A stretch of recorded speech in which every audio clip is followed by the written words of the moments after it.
see your fatigue, okay, and get a feel for this too. So there's really no post exams past January.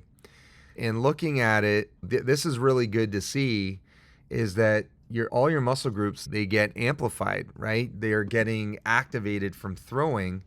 However, we really don't know. Here was a velo day. I would have never have done a velo day personally with alerts, especially grip strength. That's protecting the elbow. So that in your future, I would stay away from this. I just think it's just too risky. You can develop velocity with some other methods. And we could have probably avoided some micro tearing or some things that might have gone on where we weren't having such heavy loading on a forearm that was relatively weak, okay?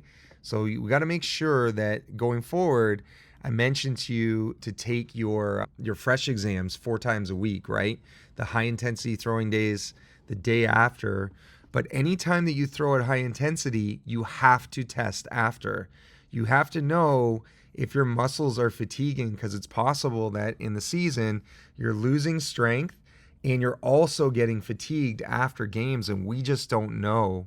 And that poses as a huge risk. Going forward, those are my biggest recommendations. We really want to do a fresh exam twice a week. Anytime you touch a mound, fresh exam. You want to do another fresh exam 24 hours after, see how your arm recovers. In case you're going to be in a relieving role, you need to communicate when you see alerts. It's just not worth it. But the post exams you have to do, okay? Anytime you have a mound day or a high intensity day, that's really a critical piece. This all looked really good here, seeing over hundreds in these areas. It just shows that your muscles are getting primed throwing. The one thing I would say to you, and you've gone really far since this past blip on your radar, but I would say that you should break down your warm-up routine. So for at least 3 or 4 warm-ups, you should also try to either do our strength tester and write the numbers down, or use a post exam, okay, and examine how is your arm fatiguing after your warm-up. Because if your warm-up is fatiguing your arm, and you may not know this, it's not going to be a good situation, especially at the beginning of games. Even when we see these strength measures, they could be happening after a pretty heavy load, like 60 pitches, right?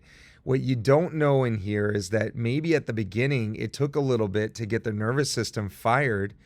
And for some athletes early on, if their warm-up is fatiguing, they may be more exposed to risk because their muscles haven't really been woken up, so to speak, at the early parts of the game. So I really encourage you to do that, okay, going forward. If you have any questions or you want to reach out to us, please do. Your exam data is here, which is probably a good amount. You can see there's been some time points, especially here in this region. Early in the season, we're seeing some drops in a lot of strength, right? When you take a look at it, we lost almost 8 pounds here, another 3 pounds here, and then you're losing another 8 pounds again.